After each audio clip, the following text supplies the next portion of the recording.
फ्रीनूलम brave या फ्रीनूलम short.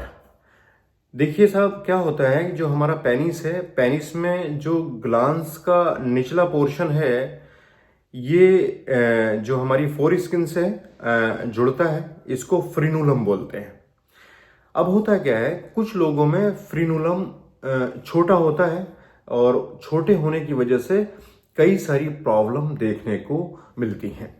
जैसे कि इरेक्शन जब होगा तो इरेक्शन के दौरान यहाँ पर दर्द होगा बहुत ज़्यादा, या इरेक्शन के दौरान फ्रीनोलम छोटा होने की वजह से जो है वो पेनिस झुक जाएगा, है ना।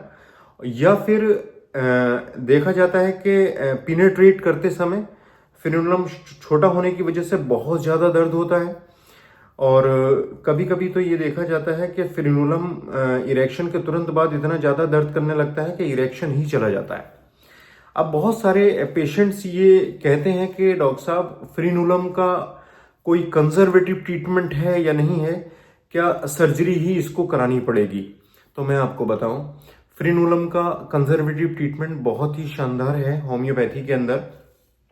इसमें कुछ ऐसे मैनेजमेंट आपको करने होते हैं जो कि बहुत ही इसेंशियल हैं और आपको नॉर्मल कर देते हैं। देखिए, जिन लोगों का फ्रीनोलम ब्रेव या इसको हम कह सकते हैं फ्रीनोलम शॉर्ट छोटा होता है, उनको हस्त मैथुन वाली जैसी क्रियाओं से बचना चाहिए। क्या होता है, हस्त मैथुन करने की वजह से यहाँ पर फ्रिक्शंस लगता है, घर्षण लगता है, और घर्षण की वजह से ये पेन करता है, दर्द करता है। या कुछ लोग क्वाइशन के दौरान जब अपने पार्टनर से मिलते हैं तो पिनेट्रेशन के दौरान किसी तरह का कोई लुब्रिकेशंस यूज नहीं करते, ऐसे ही पिनेट्रेट कर देते हैं। उस कंडीशन में जो नीचे वाली स्किन है, जो ग्लांस से चिपकी हुई होती है, ये बहुत ज़्यादा स्ट्रेच हो जाती है। चूंकि छोटा है तो बहुत ज़्यादा दर्द होता है और आपका सेक्स नहीं हो पाता। कहीं ना कहीं उस कंडीशन में इरेक्शन भी पेन की वजह से डाउन हो जाता है। तो आपको क्या करना है कि भरपूर मात्रा में लुब्रिकेशंस का इस्तेमाल करें, हाथ का इस्तेमाल बिल्कुल भी ना करें।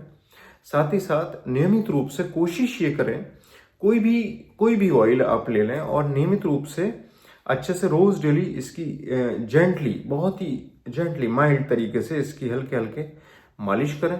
तो आप ये देखोगे कि फ्रीनोलम धीरे धीरे नॉर्मल हो रहा है। तो फ्रीनोलम ब्रेव या शॉर्ट अगर आपको है तो आप कुछ ऐसे मैनेजमेंट जो मैं बता रहा हूं, जैसे हस्त मैथुन का इस्तेमाल ना करें, पिनेट्रेशन के दौरान लुब्रिकेशंस भरपूर मात्रा में यूज करें, साथ ही साथ अच्छे से पूरी एक मालिश करें ऑयल की, फ्रीनोलम को अच्छे से जो है वो।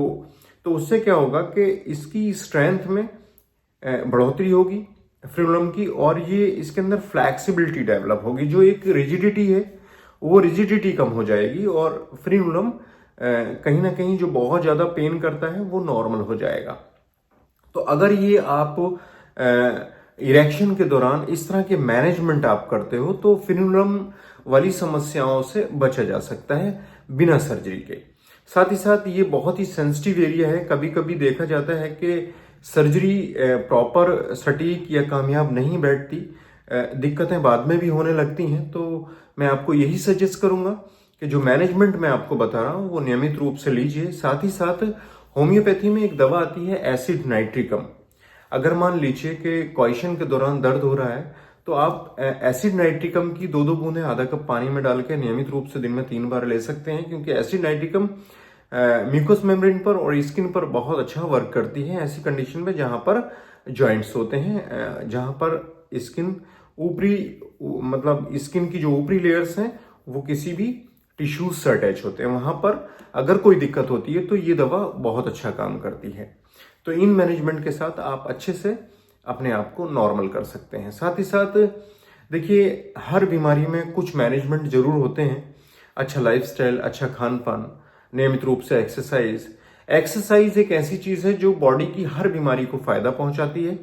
एक्सरसाइज से जो हमारी बॉडी की मसल्स हैं वो, उनके अंदर फ्लैक्सिबिलिटी डेवलप होती है और किसी भी तरह के जो अवरोधन है वो कहीं ना कहीं निग्लेक्ट होते हैं। तो हमें नियमित रूप से एक्सरसाइज जरूर करनी चाहिए। तो उम्मीद है ये जानकारी आपको पसंद आएगी। जानकारी पसंद आई है तो प्लीज लाइक, शेयर, सब्सक्राइब जरूर कीजिएगा। और फ्रीनोलम से संबंधित कोई भी बात अगर पूछनी है तो आप हमारे नंबर पर कॉल करके हमसे कंसल्ट कर सकते हैं। तो नेक्स्ट वीडियो में फिर मुलाकात होगी। Thank you.